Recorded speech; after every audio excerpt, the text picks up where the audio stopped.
It is another wonderful edition of your favorite health program on TV, Health Affair. On the platform, we focus on health issues, challenges of women and children with a view to finding lasting solutions. I am your regular anchor, Ushuomowa Danis, and you are welcome. Our focus today will be on diabetes. We'll be right back after this break and news segment. My sister, I don't understand how my body dey do me. Since the past 1 week now, I get one kind catarrh and cough wey no gree go. Even now sef, I dey feel tired. I can't get running stomach and headache. I dey fear because these signs resemble COVID-19 sign o. Go do test now. Emike, you say make I go do test. You want them to quarantine me? Okay, if na that one be the case, I go make one agbo for you. I go bring ginger, garlic, turmeric, bitter leaf, ewedu, and I go come add cow, come mix them together. But again, one thing, the thing dey bitter well. That one, e be like say e go work o. Make I try am. 4 days later, Lauren's condition deteriorated and she is rushed to the hospital. But she could not make it. She died before she could get help.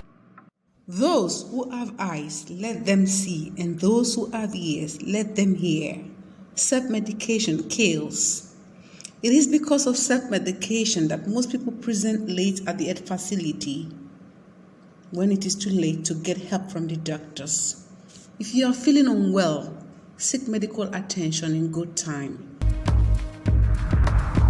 The Bill and Melinda Gates Foundation, Swedish International Development Cooperation Agency, and UNICEF have announced a $150 million guarantee to help UNICEF procure vaccines and other related health supplies in low and middle income countries.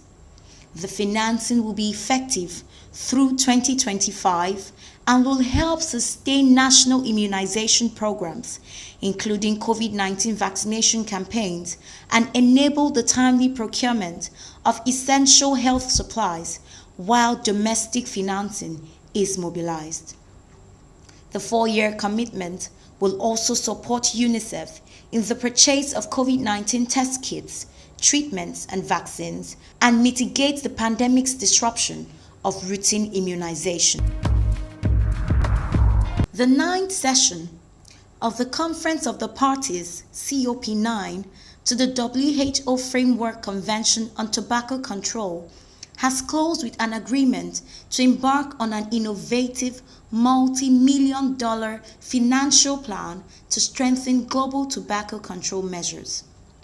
A key milestone arising from the COP9 is the decision to move forward with the development and launch of an investment fund which will offer a third source of support to help global tobacco control efforts.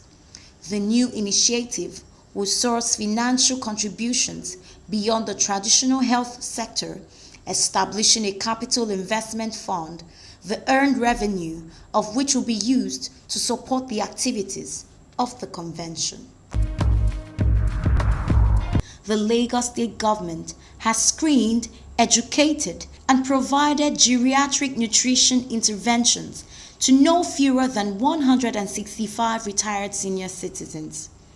The health interventions, which include nutrition screening, blood pressure and glucose level checks, body mass index checks, and health counseling, will be carried out in batches for 3 days by the Ministry of Health.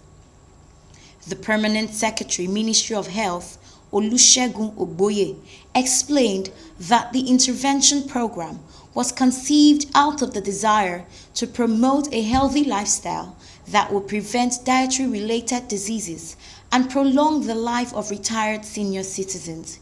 He added that over 500 retired senior citizens have benefited from the Geriatric Nutrition Intervention Program, adding that the 165 senior citizens benefiting from the current phase of the program is an indication of the positive impact the program is making.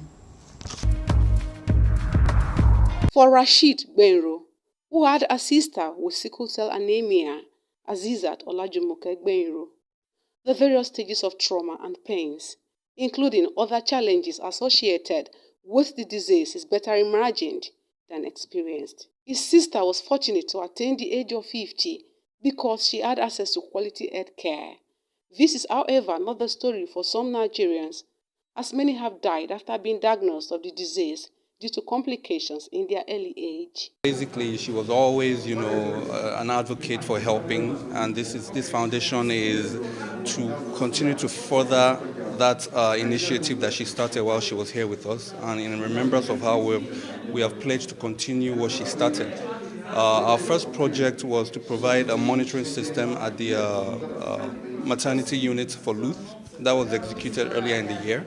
This is our second project, with conjunction with Dr. Akimomi here, to provide these equipment for the pediatric unit here at Luth.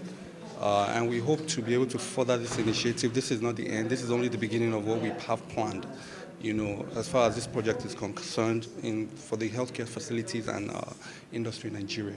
Before we talk about the equipment, let me just seize the opportunity to thank the Geriatric Foundation for even deeming it fit to do this. A lot of wealthy individuals in Nigeria should be encouraged to do a little bit more for the citizens in terms of health care. Now, these equipment that have been donated are awesome. The first one is the equipment that would detect in a newborn baby the possibility that he has sickle cell anemia. In the past, it takes about 6 to 9 months before we are able to know using the conventional equipment. But with this equipment, as soon as a baby is born, and they're tested, we'll be able to know whether they are carrying the S gene or not. The other equipment is a Doppler machine, which is to assess the risk of stroke in sickle cell children. And it's very important to know whether they are at risk of stroke, because if that information is not known and they do have a stroke, it may be too late to assist them.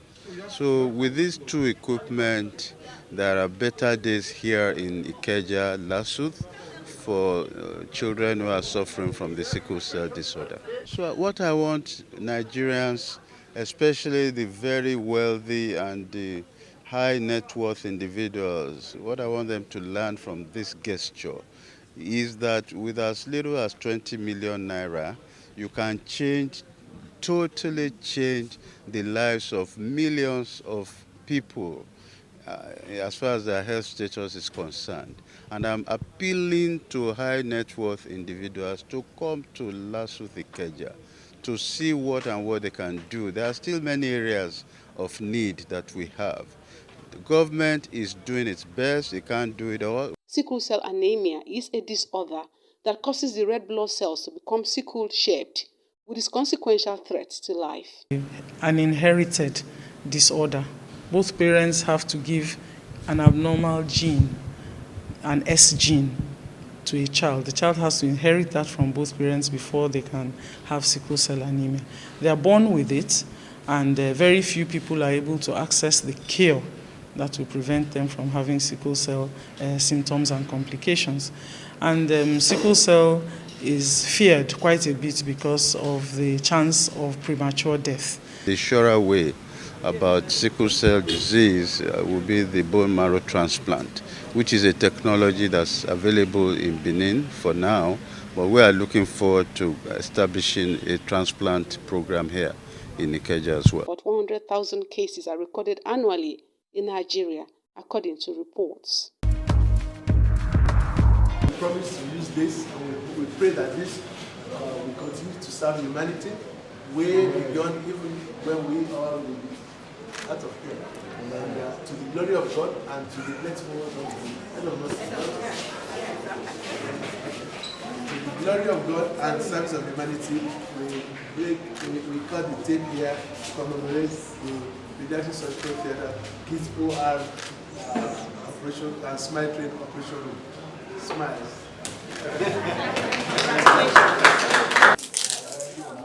Commemorating plaque here.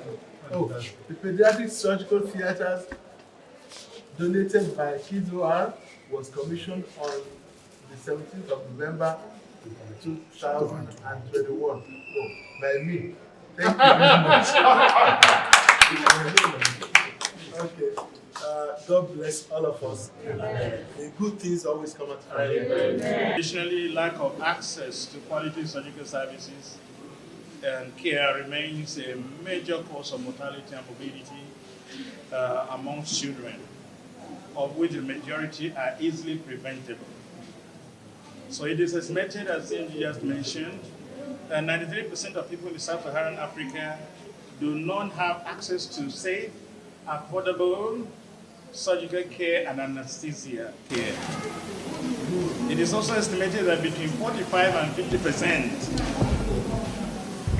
of the total population falls in the pediatric age range, and about 85% are expected to require surgical intervention by the age plus or minus 14 years. Additionally, about 1.7 billion children globally do not have access to surgical care. And I want to talk specifically about Lagos and Nigeria.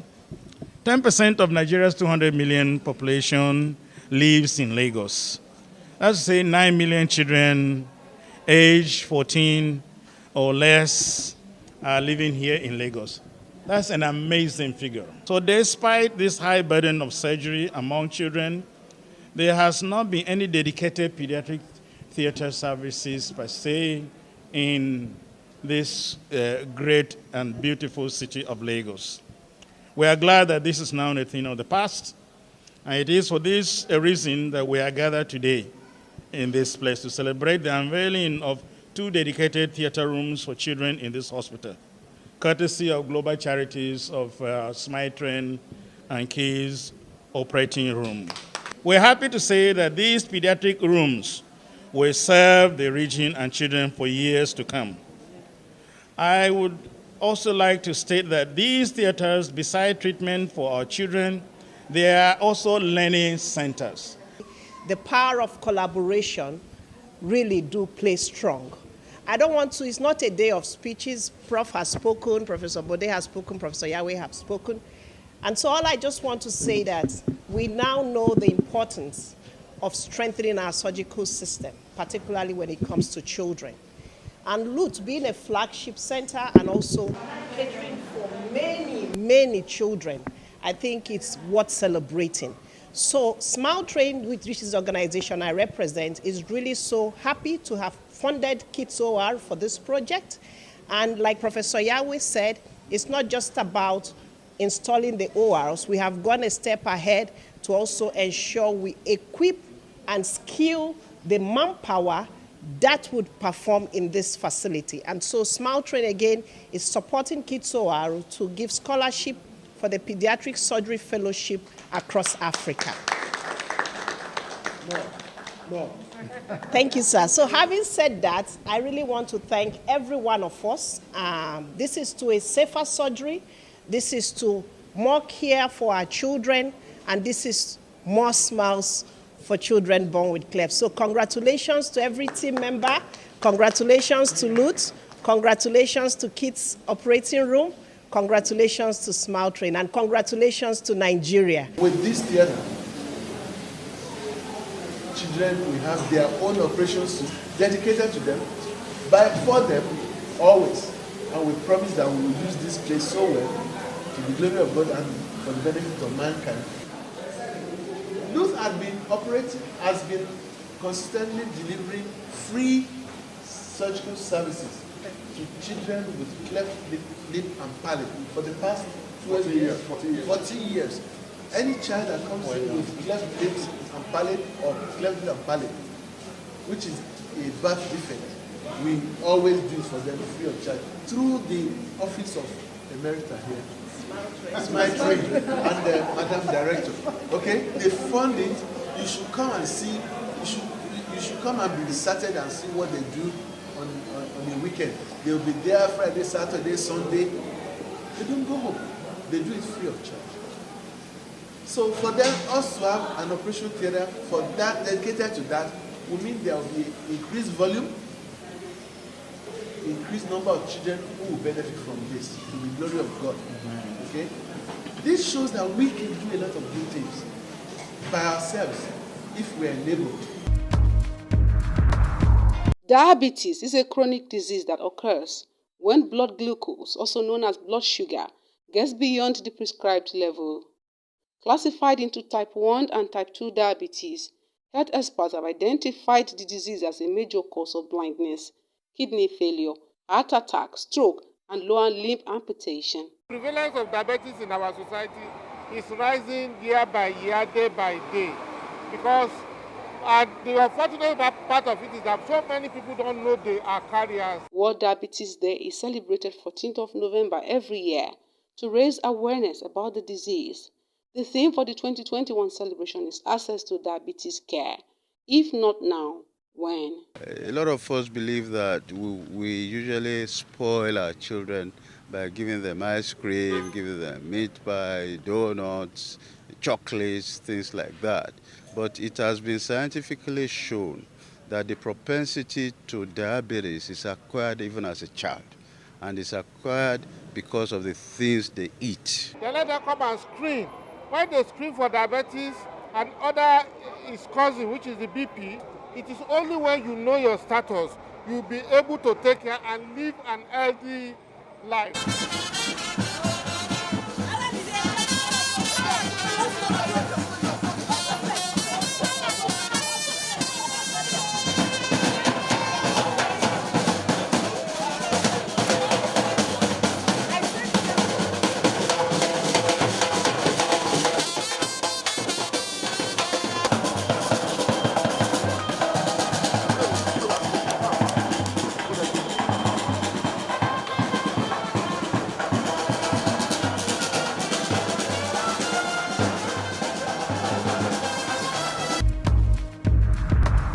Welcome back. Diabetes is a chronic disease that occurs when your blood glucose, also called blood sugar, is too high.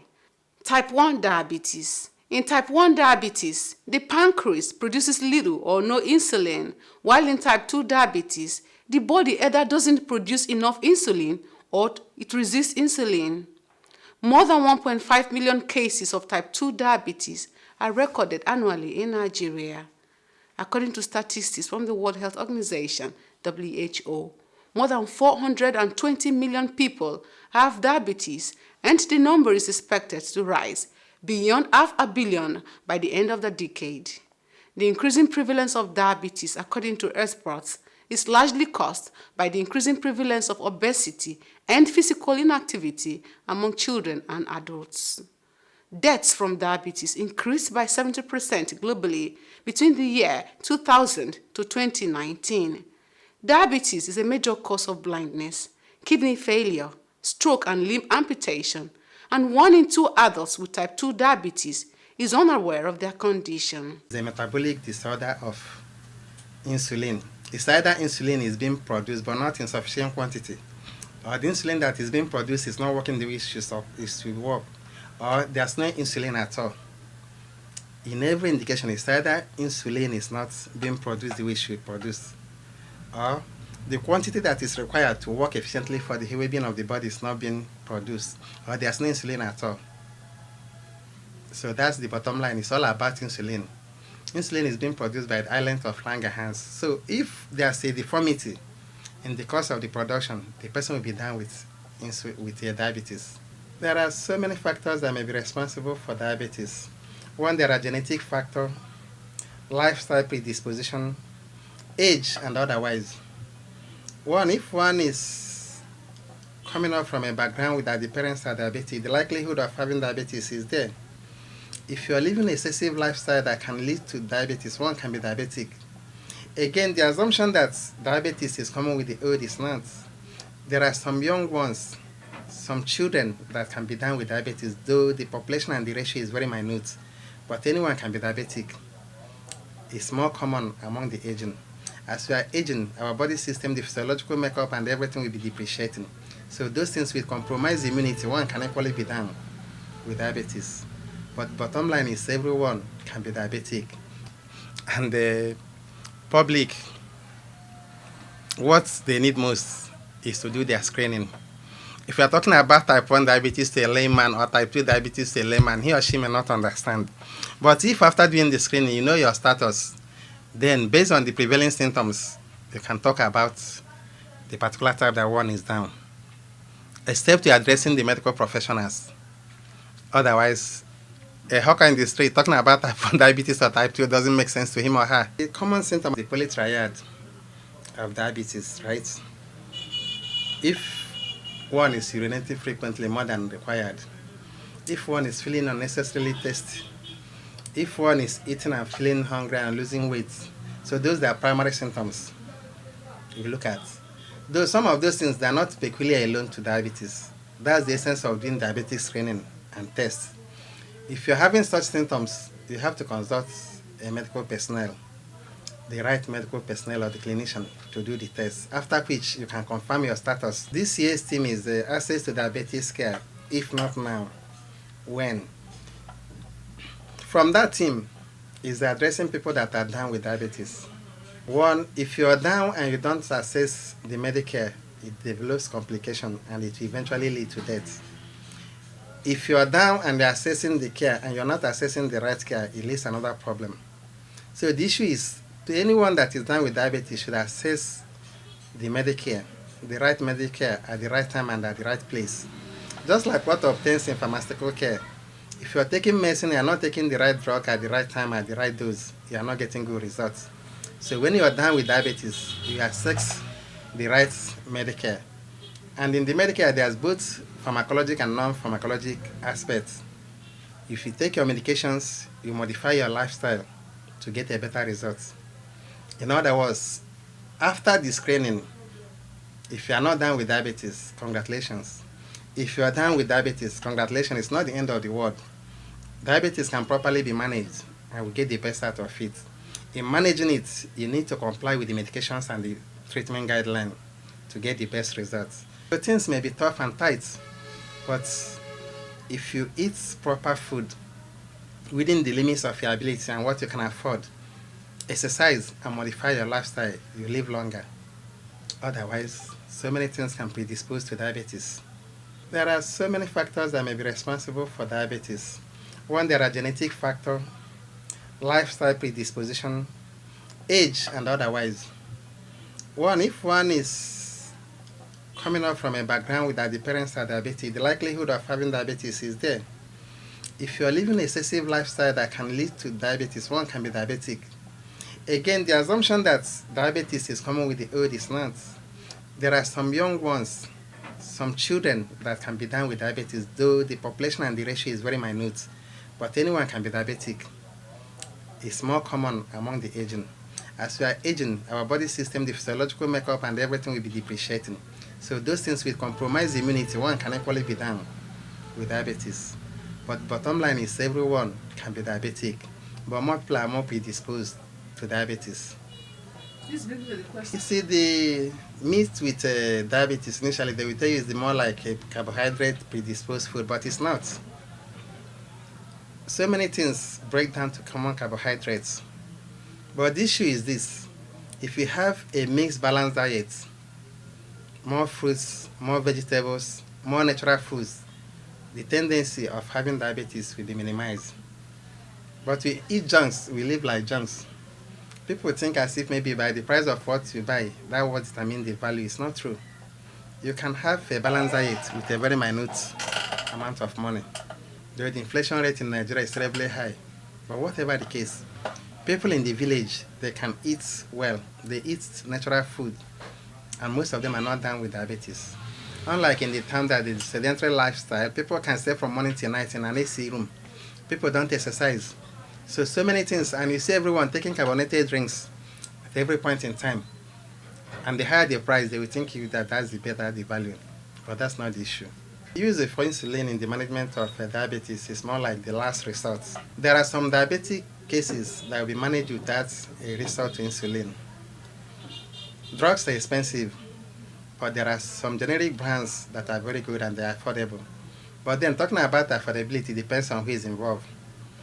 It may sound funny that some people cannot afford a sachet of paracetamol in Nigeria today. That's pathetic. But some can afford such. So, one, when we say that drugs are expensive, we compare it to where there is no drug. There's no alternative to life. So when one is down with diabetes, the best any person or group of persons can do to support or help such person is to subsidize such treatment. Talk to your relations. In our place today, burial become more like the highest carnival. When someone dies, the money that will be spent to bury the person will just be running to millions of naira. Spend like 1/10 of such money to treat that person, the person will be better. In other words, I won't say that the drugs are expensive or they are not expensive, depending on the brand. If you are going for innovative brands, they are quite expensive. If you go for generics, they are easily affordable. But just as I said, affordability is a relative term, depending on who is involved. Whatever the case, there's no alternative to life. When one is down with diabetes, the best you can do is to comply with your medications, modify your lifestyle. If you're down with diabetes and you're doing some exercise, withdraw from certain things that predispose one. If it's the smoker, let the person stop smoking. Do little exercise intermittently. Monitor what you eat. You'll be surprised at the result we get. But then ignorance is very expensive. Most of those complications and the day related to diabetes is as a result of ignorance. People don't know that they are diabetic. Some that are diabetic and they can afford the drug cannot comply with the medication. Some that comply will not be able to cope up with the other non-pharmacologic aspects. So it becomes more like a circle of ignorance that leads to premature death. One is done that diabetic does not mean that that's the end of the world. It can be managed and you live your normal life. And that one is not diabetic today does not mean that one cannot be diabetic tomorrow. In other words, the bottom line is we have to be health conscious. Let's do the best we can to live a healthy life. The World Diabetes Day is being celebrated every 14th of November, courtesy of the International Diabetes Federation. This year's theme is access to diabetes care, if not now, when? From that theme is addressing people that are down with diabetes. One, if you are down and you don't access the Medicare, it develops complication and it will eventually lead to death. If you are down and you're accessing the care and you're not accessing the right care, it leads to another problem. So the issue is, to anyone that is down with diabetes should access the Medicare, the right Medicare at the right time and at the right place. Just like what obtains in pharmaceutical care. If you are taking medicine and you are not taking the right drug at the right time, at the right dose, you are not getting good results. So when you are down with diabetes, you access the right Medicare. And in the Medicare, there's both pharmacologic and non-pharmacologic aspects. If you take your medications, you modify your lifestyle to get a better result. In other words, after the screening, if you are not down with diabetes, congratulations.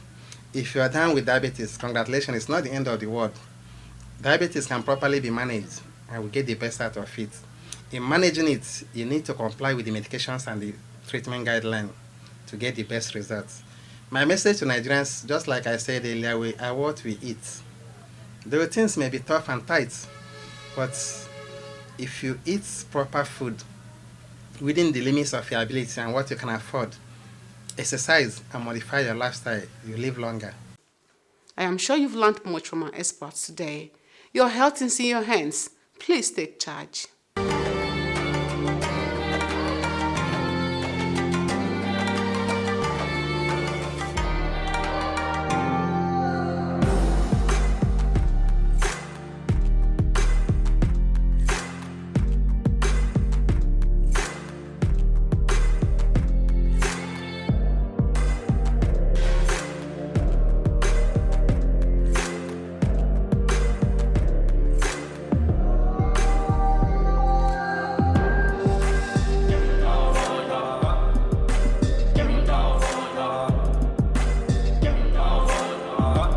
If you are just joining us, it's Etafe on AIT.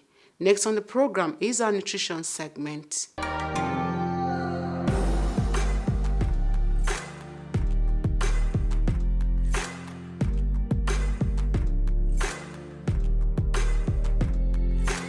The cultivation of wheat started some 10,000 years ago, with its origin traced to southeast Turkey. Wheat is a grass widely cultivated for its seeds, a cereal grain which is a worldwide staple food. Wheat comes in different varieties and is grown on more land area than any other food crops. World trade in wheat is greater than any other crops combined. In 2017, world production of wheat was 772 million tons, with a forecast for further increment in subsequent years. The global demand for wheat is increasing due to the unique viscoelastic and adhesive properties of gluten protein, which facilitates the production of processed foods. Wheat is an important source of carbohydrates.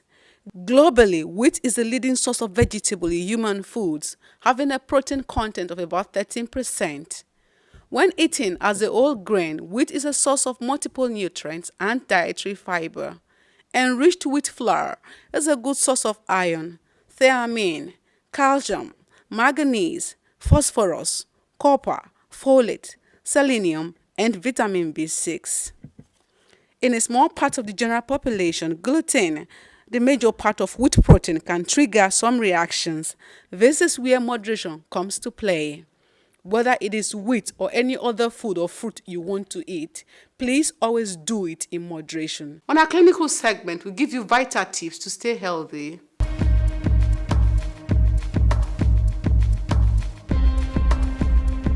Never, ever, ever, ever ignore your body. The body gives you signs. Hardly do things happen suddenly. Heart attack, brain attack, this attack, they don't happen that sudden. They will call them sudden attack, yes. Sudden because we were ignorant or we were deaf or we ignored. The body has been trained by God to give you signs. It's like a car that the fuel is about to stop. It makes boom, boom, boom, boom, boom. It hardly does it stop, bam.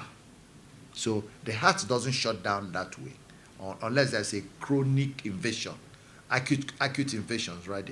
Otherwise, it's a chronic matter. It keeps going worse and worse. That's why we need to do their medical checkup, go to the doctor, go to the hospital, go to the pharmacy, and then the doctor will send you to a lab, and the lab scientists will test you and send the report back to the doctor, based on which the doctor will write his prescription, and you go to the pharmacy, you procure your prescription.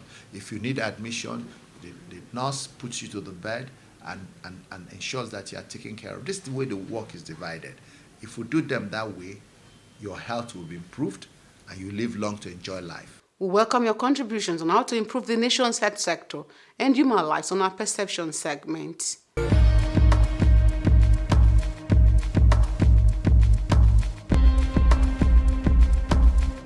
Yes, COVID is on right now, but we have so many other infectious diseases, that are ongoing, and we shouldn't neglect them. And that is why it's good to have a plan. We should have a response plan. It shouldn't be just only when there is an epidemic or a pandemic like we have, that we now set up emergency response and all that. There should be a routine, a routine response mechanism should be in place, and that should keep going on. This is where we draw the curtain on the program today. Thanks for spending your time with us. Let's do it again same time next week. Please support the program by advertising your health products and services. We do it for you at a subsidized rate. My name is Oshuomowa Daniels. Please keep staying safe.